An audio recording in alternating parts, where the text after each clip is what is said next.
Meus caros, vivam! Ontem, ao fim do dia, quando me preparava mais uma vez para ir para Val de Lençóis, encontro uma referência ao meu trabalho, ao meu humilde trabalho, na desmistificação do jornalequismo, do jornalixo, da tentativa de manipulação da extrema-esquerda, das notícias e, sobretudo, da forma como os portugueses devem encarar as notícias, a forma como os portugueses devem pensar o tal chamado pensamento único que eu venho combatendo já desde o século e do milénio passado, desde 1990, anos 90. Pois este programa magnífico, que é visto por 0,6% do share televisivo, já de si uma coisa mínima relativamente ao que era há 10 anos atrás, ninguém vê televisão, mas dentro dos poucos que ainda vêem televisão, temos 0,6%, não chega a 1%, como vos vou mostrar a seguir, de pessoas que veem este programa. Provavelmente serão 36. Então, vamos comentar algumas fases do programa, vamos ver até se eu terei que dividir isto em vários vídeos, porque merece que se desmascare à luz daquilo que é o mínimo de inteligência, que também vai ser aludida neste programa no final, desmascar esta tentativa de manipulação dos portugueses distraídos. Primeiro são distraídos duplamente porque, primeiro, estão a ver um programa que ninguém vê e depois estão a ouvir gente que ninguém ouve e, terceiro, estão a ver gente que nem sequer sabe em que país vive. Ora, vamos lá ver e comentar estes comentecos. Olá, sejam muito bem-vindos a mais um episódio do Último Apaga a Luz, o programa que salva algumas picardias internas, aposta tudo na governabilidade. Vamos avançar para a análise das notícias da semana e para isso tenho comigo os melhores especialistas, a historiadora Raquel Varela. A minha nota muito breve é sobre a greve dos jornalistas, com a qual evidentemente eu sou muito solidária, mas eu estive a coordenar justamente no Observatório para as Condições de Vida uma equipa coletiva.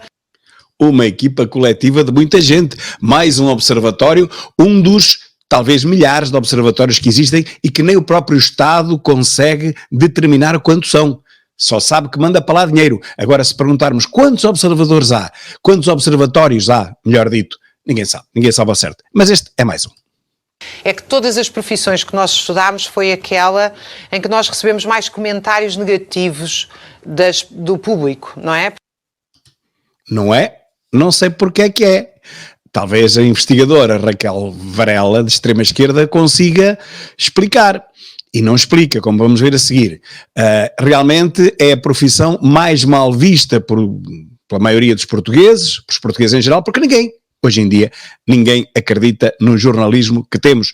Todos nós sabemos que ele é manipulado em 99% dos casos. Continuo a dizer que há honrosas exceções, mas na esmagadora maioria não há exceção nenhuma. Realmente, quando nós ligamos, por exemplo, a RTP3, que nos vai ao bolso 2 vezes por ano, não, 2 não, é uma vez por mês, que são 12, e depois no final do ano mais uma, não é? São 13 vezes por ano que a RTP nos vai ao bolso para nos mostrar programas destes, nós ficamos a perceber que realmente o povo percebe que o jornalequismo é uma coisa que infelizmente alastrou neste país, substituiu o verdadeiro jornalismo sério, honesto e imparcial, e agora temos uma coisa que é comandada de cima, nem sabe bem por quem. Vamos continuar. Há uma grande quantidade de comentários feitos nos jornais, nas redes, etc. Até e-mails que nos mandam a dizer bem feito, os senhores estão para aí a defender, não merecem, só têm o que merecem, etc. Etc. Porque é verdade, é a própria Raquel Varela que nos diz isto. Portanto, o povo percebeu que não temos já praticamente jornalismo nenhum. O que nós temos é agentes do poder ou de alguma ideologia, 2, 3 partidos que capturaram as televisões, os jornais e algumas revistas, nomeadamente do Barloco da Canhota, e eu sou sincero nisso, não escondo, não tenho medo das palavras. Portanto, o Barloco tomou conta da maioria das redações dos jornais e, portanto, manipula as notícias a seu belo proveito, a seu belo sabor. Os portugueses já perceberam isto há muito tempo, não é só de agora. Felizmente cada vez há mais gente a perceber, cada vez há menos distritos, que ainda os há, é óbvio, vai haver sempre, mas cada vez são menos e, portanto, o povo percebe que está a ser enganado, está a ser manipulado e recusa-se a continuar a sê-lo. Revolta-se contra esta indignidade que é a ação de quase todos os jornalecos que nos aparecem nas televisões. Todos a tentar levarem-nos para aquilo que eles acham que nós devemos pensar. O tal pensamento único que eu combato desde o século passado. E eu tenho pensado nisso. De facto, eu acho que nós estamos com uma crise de jornalismo que é também uma falta de independência face ao Estado. Oi, uma falta de independência face ao Estado, foi isto que ela disse. A historiadora diz uma coisa destas. Então está a criticar as pessoas porque não concordam com o jornalismo que nos é impingido, que nos é imposto, com a manipulação que nos é imposta no nosso cérebro, e ela própria está a dizer que há realmente uma falta de independência relativamente ao Estado? Pois tem razão, Raquel, tem mesmo razão. Há mesmo. E, portanto, falta de contraditória, falta de pensamento livre. Ora, aqui estamos nós, falta de pensamento livre, pois o pensamento hoje em dia tem que ser único. Todos nós temos que pensar desta forma, não há aqui democracia nenhuma em termos de pensamento. Somos todos instrumentalizados para pensarmos da forma que alguém quer que nós pensemos. E esse alguém está sempre na penumbra, não é? Que é essencial, mas é muito interessante ouvir, e chamo a atenção sobretudo daqueles que estão muito zangados com o jornalismo e que eu acho que têm razões, ouvir ontem as declarações dos jornalistas na greve. Mas era a reclamar que as melhores condições de trabalho são essenciais para haver jornalismo livre e independente. Ou seja, aquilo que as pessoas se queixam é aquilo que os jornalistas se queixam.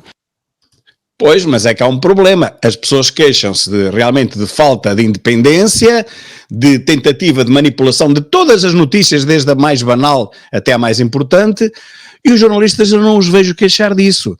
A Raquel Varela diz que eles que se queixam. Eu não ouvi ninguém queixar-se disso. Eles queixam-se de falta de condições, mas é condições ao fim do mês. Não os vejo queixarem-se de serem obrigados a dar as notícias daquela forma e não de outra. Não os vejo queixarem-se disso. Mas, se houver algum que se queixe disso, olha, então eu a esse tiro o meu chapéu. E, portanto, é bom nós termos empatia por quem está a lutar e que está a colocar em cima da mesa não só que precisam de salários dignos, que toda a gente precisa, e segurança, mas a colocar em cima da mesa o próprio brio da profissão. É muito bonito ouvir ontem as declarações dos jornalistas em greve sobre isto. Muito bem.